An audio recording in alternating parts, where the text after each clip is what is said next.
살점이 타들어가는 지독한 악취가 모스크바의 차가운 눈바람 속에서도 가시지 않습니다. 거리에 매달린 시신들은 꽁꽁 얼어붙어 바람이 불 때마다 서로 부딪히며 탁, 탁 하는 기괴한 골격의 마찰음을 내뱉습니다. 도대체 우리가 무슨 죄를 지었길래 이런 지옥에 떨어졌을까? 라는 비명이 입 밖으로 나오기도 전에 저 멀리서 지평선을 뒤덮으며 땅을 울리는 말발굽 소리가 들려옵니다. 그것은 단순한 군대의 진격이 아니었습니다. 거대한 파도처럼 밀려오는 죽음 그 자체였죠. 1237년 러시아라는 대지의 영혼을 통째로 씹어 삼키기 위해 나타난 황금군단, 몽골 기병대입니다.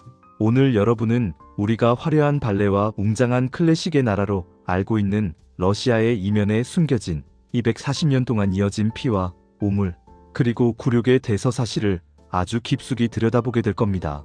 과연 여러분이라면 내 아이가 몽골군의 화살바지가 되고 내 아내가 칸의 침소로 끌려가는 이 생지옥에서 단 하루라도 제정신으로 버틸 수 있었을까요?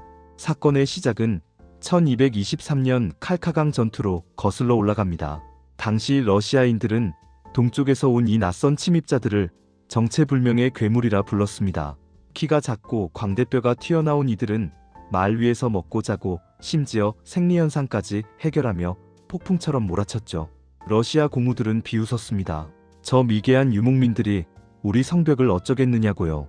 하지만 그 오만함의 대가는 처참했습니다. 전투에서 패배한 러시아 공우들에게 몽골군이 내린 형벌은 상상을 초월했습니다. 그들은 포로가 된 공우들을 땅에 눕히고 그 위에 커다란 나무 판자를 깔았습니다. 그리고 그 판자 위에서 몽골 장군들이 승전잔치를 벌였습니다. 판자 아래 깔린 러시아 귀족들은 위에서 춤추고 술 마시는 몽골군의 무게에 눌려 뼈가 하나하나 으스러지는 고통 속에 질식사했습니다. 이것이 몽골이 러시아에 건넨 첫 번째 명함이었습니다.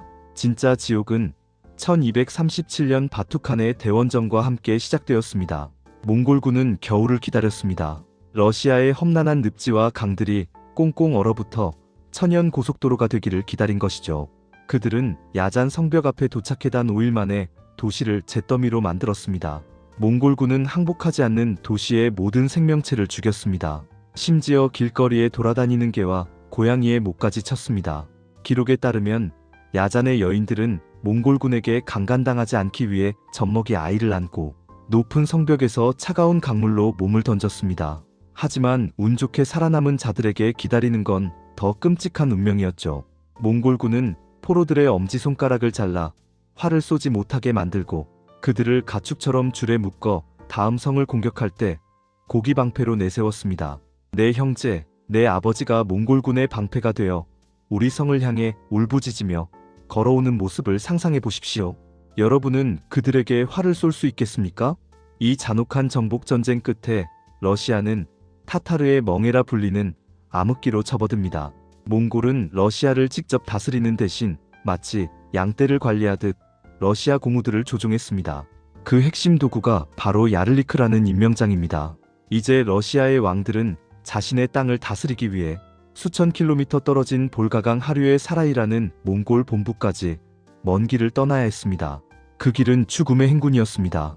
가는 도중 강도를 만나거나 굶어 죽는 일은 예사였고 겨우 도착해도 칸의 발 앞에 엎드려 개처럼 기어야 했습니다.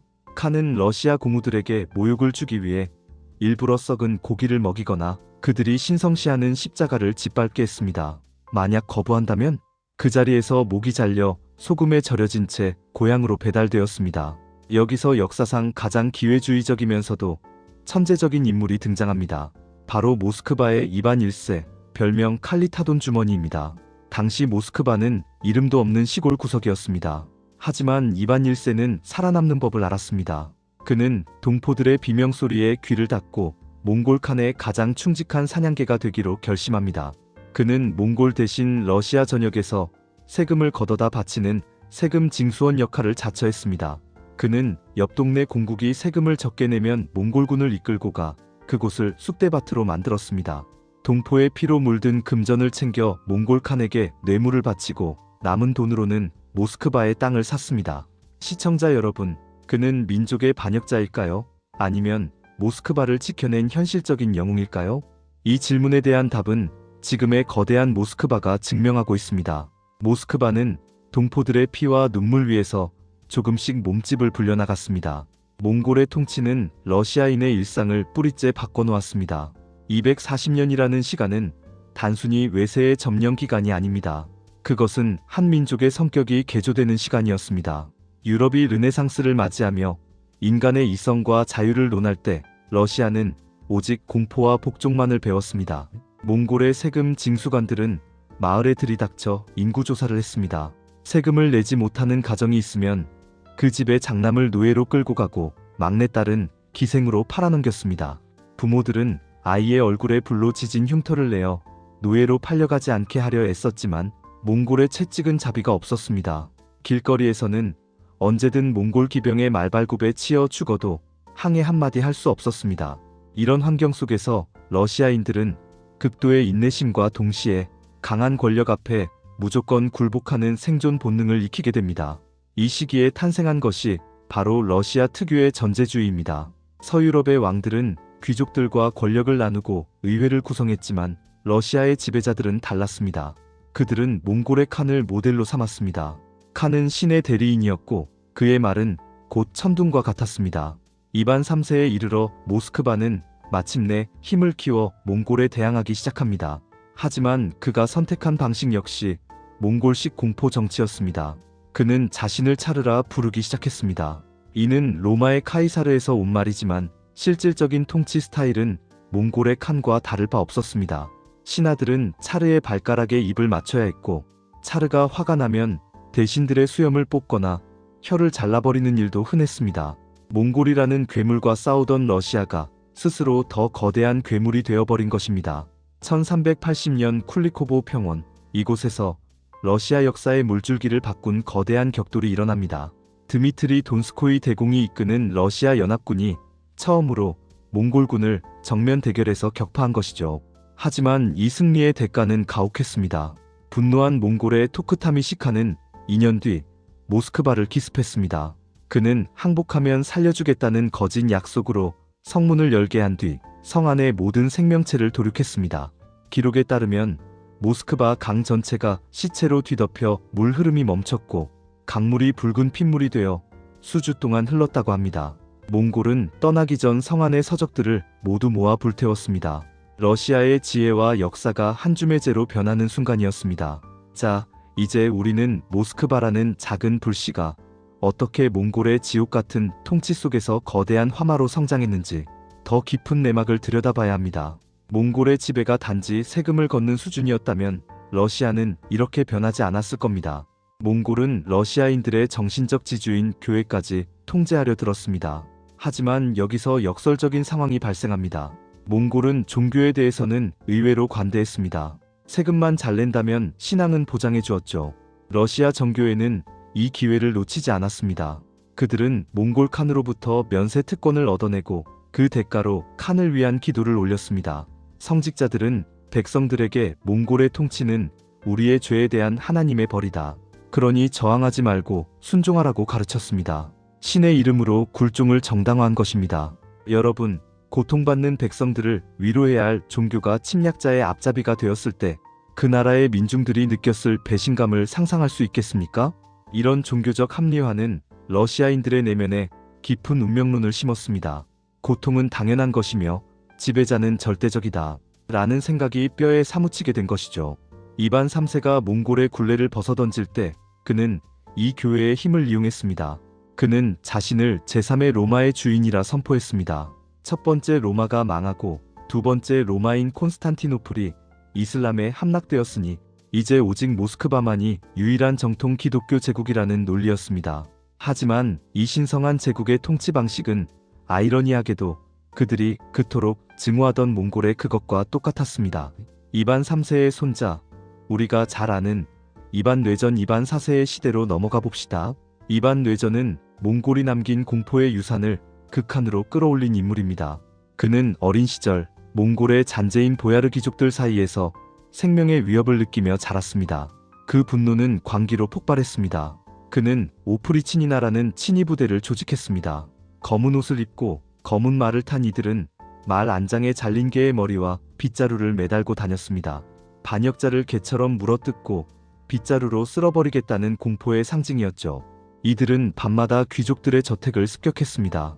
잡혀온 이들은 차르가 직접 설계한 고문기구에 매달렸습니다.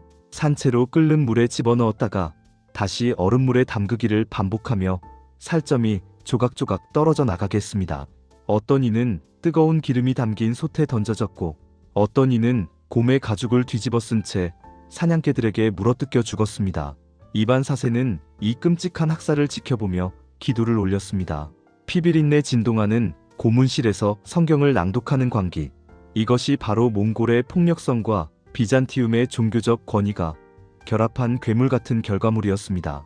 러시아의 수도 모스크바는 이 피의 역사 위에서 화려함을 더해갔습니다. 붉은 광장의 성 바실리 성당을 보십시오. 그 기괴할 정도로 아름다운 양파 모양의 돔들은 사실 이반 뇌전이 승전의 기쁨을 기념하기 위해 세운 것입니다. 전설에 따르면 차르는 이 성당이 완공되자마자 건축가들의 눈을 뽑아버렸다고 합니다. 다시는 이보다 아름다운 건물을 짓지 못하게 하기 위해서였죠. 아름다움조차 잔혹함에서 태어나는 나라, 그것이 몽골의 멍해를 견뎌낸 러시아의 민낯이었습니다. 여기서 우리는 이 잔혹한 통치 아래 신음하던 이름 없는 민중들의 삶을 더 구체적으로 들여다볼 필요가 있습니다. 당시 러시아 농노들의 삶은 사람이 아니라 가축에 가까웠습니다. 몽골이 떠난 후에도 그들이 남긴 세금, 징수 방식은 농노제라는 이름으로 더욱 교묘하고 가혹하게 변질되었습니다. 겨울철 모스크바 인근의 어느 작은 마을을 상상해 보십시오. 영주가 보낸 징세관들이 들이닥칩니다. 그들은 마을 광장에 농민들을 발가벗겨 세워놓고 얼음물에 적신 채찍으로 등을 내리칩니다. 채찍이 등을 스칠 때마다 쩍쩍 갈라지는 소리와 함께 붉은 선혈이 하얀 눈 위를 적십니다. 세금을 내지 못한 아버지는 자신의 어린 딸이 영주의 성으로 끌려가는 것을 무력하게 지켜봐야 했습니다. 이런 지옥 같은 상황에서 농민들이 택할 수 있는 길은 단 두 가지였습니다. 죽거나 도망치거나. 수많은 농민이 차르의 손길이 닿지 않는 남쪽의 광활한 초원, 스텝지대로 도망쳤습니다. 이들이 바로 우리가 아는 코사크의 시초입니다. 하지만 도망치는 과정도 처참했습니다. 추적대에게 잡힌 농민들은 코가 잘리거나 귀가 잘린 채 마을 입구에 매달려 본보기로 쓰였습니다. 살기 위해 고향을 등진 이들은 정글 같은 초원에서 늑대와 싸우고 때로는 예전의 지배자였던 타타르족과 싸우며 스스로 전사가 되어갔습니다. 러시아의 팽창은 바로 이 도망친 자들의 피 묻은 발자국 위에서 이루어졌습니다. 또한 몽골 군단이 사용했던 특수 고문 도구들은 러시아의 지하 감옥으로 그대로 대물림되었습니다. 그중 가장 기괴했던 것은 철의 새장이었습니다. 죄수를 좁은 새장에 가두어 공중에 매달아 놓는데 그 크기가 너무 작아 앉지도 서지도 못하게 설계되었습니다. 죄수는 며칠 동안 근육이 으스러지는 고통 속에서 굶주리며 죽어갔고 까마귀들이 살아있는 그의 눈을 파먹는 것을 성 안의 사람들은 공포에 질려 지켜봐야 했습니다. 몽골인들이 심리전의 일환으로 사용했던 보여주는 공포가 러시아 통치자들에게 가장 효율적인 통치 기술로 전수된 셈입니다. 시청자 여러분, 이제 우리는 질문을 던져야 합니다. 240년의 타타르의 멍에는 단순한 점령의 기록일까요? 아니면 러시아라는 거대한 곰을 조련하여 스스로가 조련사가 되게 만든 가학적인 교육과정이었을까요? 몽골은 러시아에게서 많은 것을 앗아갔지만 대신 제국이라는 유전자를 이식했습니다. 러시아인들은 몽골에게 배운 대로 끝없는 팽창을 시작했습니다. 시베리아의 얼어붙은 땅을 지나 태평양까지 그들은 멈추지 않았습니다. 몽골 기병이 지나갔던 길을 거꾸로 되짚으며 세계에서 가장 큰 영토를 가진 나라가 된 것이죠. 하지만 영토가 넓어질수록 백성들의 삶은 더욱 비참해졌습니다. 몽골의 세금 제도는 러시아의 농노제로 진화했습니다. 러시아 농민들은 평생 자신이 태어난 땅을 벗어날 수 없었습니다. 지주들은 농노를 사고 팔았으며 심지어 도박판의 판돈으로 사람을 걸기도 했습니다. 세금을 내지 못하는 농노는 몽골 시대와 마찬가지로 채찍질을 당하거나 군대로 끌려가 평생 돌아오지 못했습니다. 몽골의 칸은 사라졌지만 수천 명의 작은 칸들이 러시아 전역에서 군림하게 된 것입니다. 이 비극의 정점에는 피의 일요일이나 대숙청 같은 근현대사의 그림자까지 닿아 있습니다. 지도자가 명령하면 백성들은 기꺼이 죽음의 전장으로 달려가야 하는 구조, 개인의 생명보다 국가의 위험이 우선시되는 이 독특한 정서는 몽골 기병대가 성벽을 부수고 들어오던 그 순간부터 시작된 것입니다. 모스크바의 화려한 크렘린 궁전 지하에는 여전히 수세기 동안 흘려진 무고한 이들의 핏자국이 스며들어 있을지도 모릅니다. 이제 결론을 내려보려 합니다. 240년의 세월은 러시아라는 국가의 뼈대를 다시 세웠습니다. 서구의 시선에서 볼 때 러시아는 기독교를 믿는 유럽 국가였지만 그 속살은 유목민의 잔혹함과 집단주의로 가득 찬 낯선 존재였습니다. 오늘날 우리가 러시아의 정치를 보며 느끼는 낯섦과 경외감, 그 기저에는 몽골 기병의 칼날에 베인 상처와 그 흉터가 남아 있습니다. 강한 자만이 살아남고 승리한 자가 모든 것을 정의한다. 이 차가운 논리는 지금도 모스크바의 붉은 담벼락 사이를 흐르고 있습니다. 여러분은 이 역사를 어떻게 보십니까? 몽골의 잔인함이 러시아를 강하게 만들었다고 생각하시나요? 아니면 그들의 잠재력을 영원히 뒤틀어버린 저주였다고 생각하시나요? 만약 여러분이 그 시대 러시아의 이름 없는 농민이었다면 몽골의 채찍 아래서 어떤 꿈을 꾸었을까요? 아마도 그 꿈은 자유가 아니라 언젠가 내가 저 채찍을 쥐고 다른 누군가를 내리치는 힘에 대한 갈망이었을지도 모릅니다. 지옥 같은 고통을 견디고 일어선 민족은 위대하지만 그 과정에서 잃어버린 인간의 존엄성은 누가 보상해 줄 수 있을까요? 모스크바의 눈바람은 오늘도 차갑게 불어옵니다. 그 바람 속에는 800년 전부터 이어진 억울한 죽음들의 비명과 그럼에도 살아남아 제국을 건설한 자들의 거친 숨소리가 뒤섞여 있습니다. 이 잔혹하고도 웅장한 생존의 기록이 여러분에게는 어떤 의미로 다가옵니까? 이것이 단순히 먼 나라의 옛날 이야기일까요? 아니면 지금 이 순간에도 어딘가에서 반복되고 있는 권력의 민낯일까요? 여러분의 답을 기다립니다.